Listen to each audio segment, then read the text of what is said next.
famille humaine, elle est caractérisée par notre conscience, ce qui est la grande distinction par rapport au règne animal, c'est notre conscience réflexive et en particulier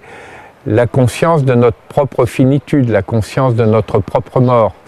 Et c'est la raison pour laquelle l'humanité ne peut vivre bien que si, pour reprendre une expression de sagesse récemment évoquée encore par le Dalai Lama, elle arrête de vivre en oubliant qu'elle va mourir et de mourir en oubliant qu'elle a vécu. Alors, Hiroshima est effectivement une date clé dans l'histoire de l'humanité puisque c'est le moment où l'humanité acquiert la possibilité, au moins potentiellement, de s'autodétruire par les armes de destruction massive que sont les armes nucléaires. Et toute la question, c'est l'humanité est devenue à cette occasion sujet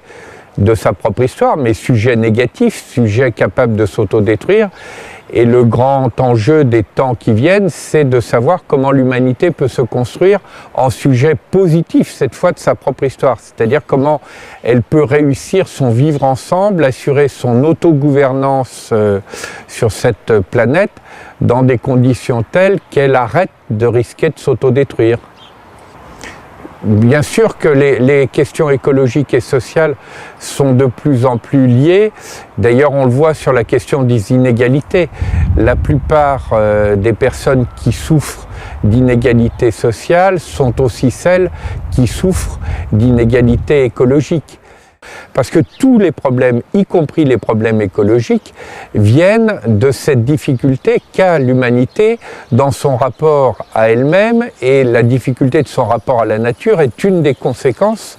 de la guerre à elle-même qu'elle se mène. Nous sommes en guerre avec la nature parce que nous sommes en guerre avec nous-mêmes. Et donc Dialogue en humanité visait à dire il faut construire la question humaine comme étant une question politique. Pas simplement une question personnelle et privée ou une question prise en charge par des disciplines comme la psychologie et la psychanalyse, mais une question pleinement politique et sociétale où on se pose tous les problèmes concernant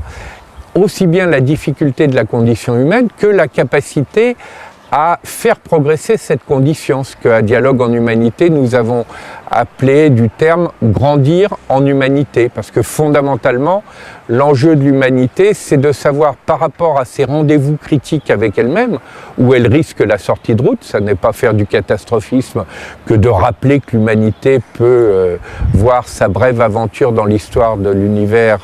se terminer prématurément, mais elle peut aussi, comme à toutes les grandes périodes critiques de son histoire, ou de l'histoire de la vie et de l'évolution, utiliser ces défis pour un saut qualitatif. Le métier d'être humain, le ministère d'humanité, est à la fois le plus passionnant, mais aussi le plus difficile de toutes les activités que nous connaissons dans l'univers. Donc précisément, plus la vie est difficile et plus nous avons à construire des sociétés qui adoucissent cette vie, qui favorisent les éléments du vivre ensemble, qui favorisent la coopération plutôt que la compétition, qui favorisent la qualité d'être plutôt que la course généralisée à l'avoir. Et c'est à cela que nous faisons référence à travers le fait d'organiser les prochains dialogues en humanité comme étant un projet de passage d'un pays dur à un pays doux. D'une certaine façon, on dit souvent que nous sommes des Homo sapiens sapiens.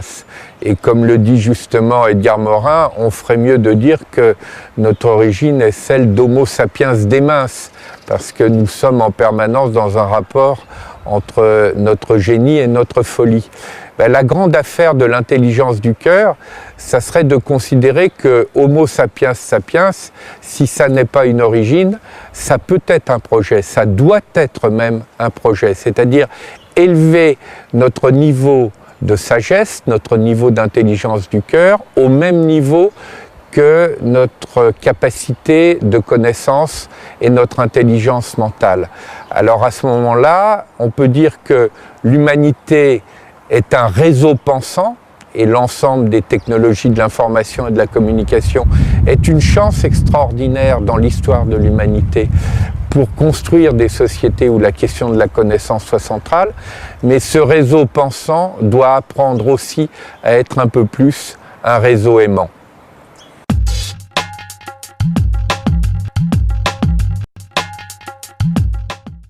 Le combat qu'est en train de mener Barack Obama pour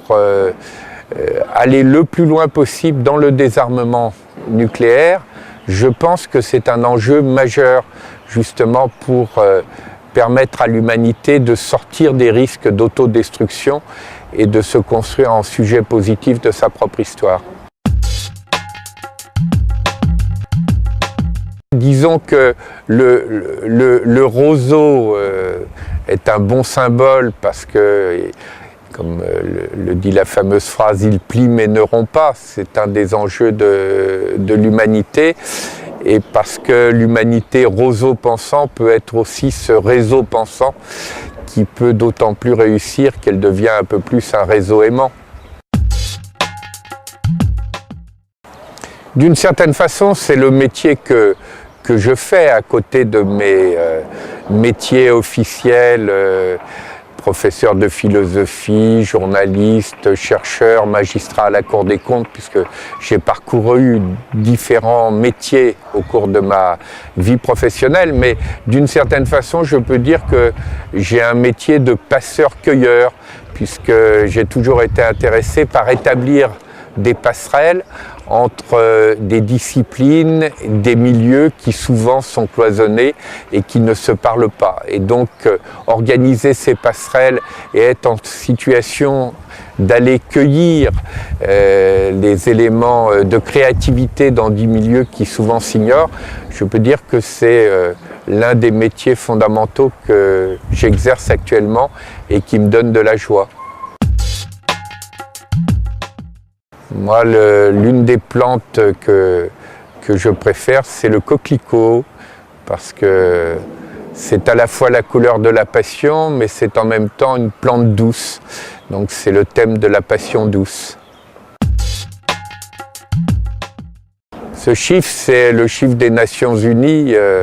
La fortune personnelle de 3 personnes au monde, 3 personnes, est égale au revenu des 48 pays les plus pauvres. Cela montre bien à quel point la lutte contre l'inégalité sociale est un enjeu majeur.